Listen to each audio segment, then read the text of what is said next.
일쪽이 되겠습니다. 먼저 우리 경제 상황과 그동안의 재정 운영에 대한 평가에 대해서 보고를 드리겠습니다.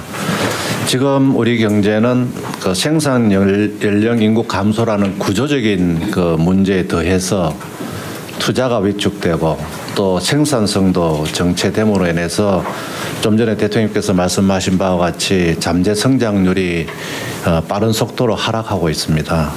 그런데 더 큰 문제는 실제 성장률은 잠재 성장 수준에도 미달한다는 것입니다.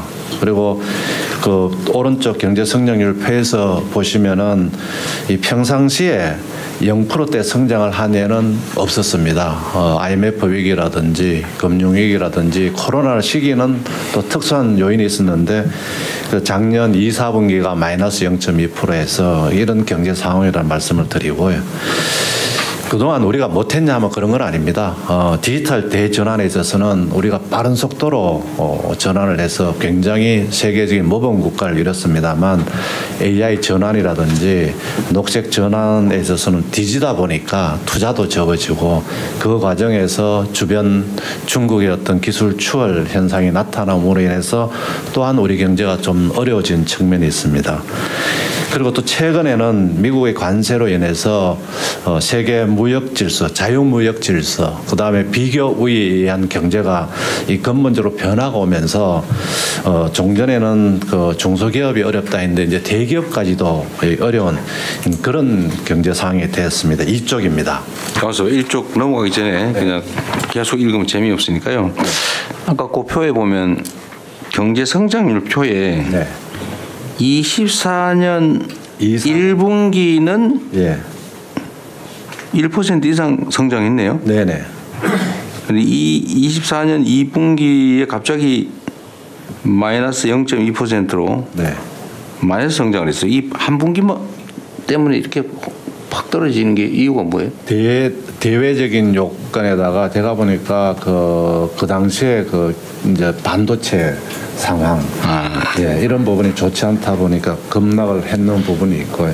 그럼 24년 1분기, 2분기가 급락했고 3분기, 4분기 급락하고 올해 1분기는 아예 마이너스로 다시 떨어지고 금년 1분기는 계엄 여파 등으로 인해서 또 한 번 2분기가 이제 0.6으로 다시 살아 올라왔네요. 저희 정부 들어서서 이제 0.6으로 좀 회복되는 그런 추세에 있습니다. 네, 알겠습니다. 네, 이쪽이 되겠습니다. 죄송해요.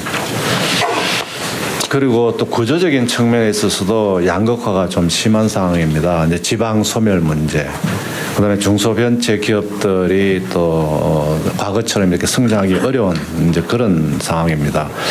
2015년 이후 이제 비수도권 총생산이 수도권을 하회하게 됩니다. 수도권이 이제 더 능가하는 그런 상황인데 게다가 고령화, 인구 유출로 인해서 이제 지역이 소멸하지 않느냐는 우려까지 있습니다. 그리고 신규 벤처 투자도 축소가 돼서 최근에는 유니콘 기업 수가 미국은 715개, 중국은 162개에 비해서 한국은 14개로 이렇게 대폭 축소되는 그런 어떤 경제 역동성이 떨어지는 상황까지 겹쳤습니다. 더 큰 문제는 세 번째입니다. 그 지난 정부는 재정 건전성을 유지하면은 되는 그런 목표를 잡다 보니까 총지출 증가율을 한 2.5% 뭐 이런 식으로 낮게 운영을 했습니다. 그러다 보니까 재정 증가 예산 중에서 이게 의무 지출로 다 가버리고 재량 지출이 있고 이번에 보시면 마이너스 0.9%로 오히려 제대로 투자를 못했습니다. 그래서 AI 투자도 늦어지고 그다음에 경기 대응도 늦어지고 이러다 보니까 경기가 더 나빠지고 게다가 또 감세 정책을 쓰면서 기업이 투자를 늘려서 경기 대응이 될 줄 알았는데 또 그게 안 되고 수가 이렇게 겹친다 보니까 재정의 지속 가능성은 더 나빠져서 세수가 56조, 뭐 30조 이렇게 해가지고 거의 100조 정도 되는 세수가 또 줄어들고 하는 악순환의 프레임에 가지 않았냐 이런 판단이 됩니다. 그래서 새 정부 출범해서는 저희들이 2차례 추경 등 적극적인 재정 정책을 통해 가지고 소비 심리가 최근에 7년 7개월 만에 최고를 이루고 있는 그런 상황입니다. 그래서 경기 흐름도 지금 반전이 돼서 3, 4분기에는 아마 1%대 중반까지도 저희들은 성장이 이렇게 회복되지 않는 이렇게 보고 있습니다. 특히 CDS 프리미엄이라고 해서 이건 국가의 부도 위험을 측정하는 것인데 이게 오히려 하락을 했습니다.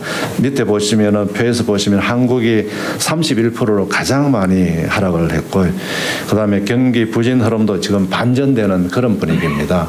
이런 여세를 몰아가지고 저희들이 더 적극적인 재정을 하되 성과를 내는 재정 운영으로 해서 단기적으로는 경기 회복세를 확대하고 중장기적으로는 또 성장 잠재력을 저희들은 확충해서 장기적으로는 재정의 지속 가능성, 재정 건전성도 담보되는 선순환 구조로 전환을 시키겠다는 보고를 드리겠습니다.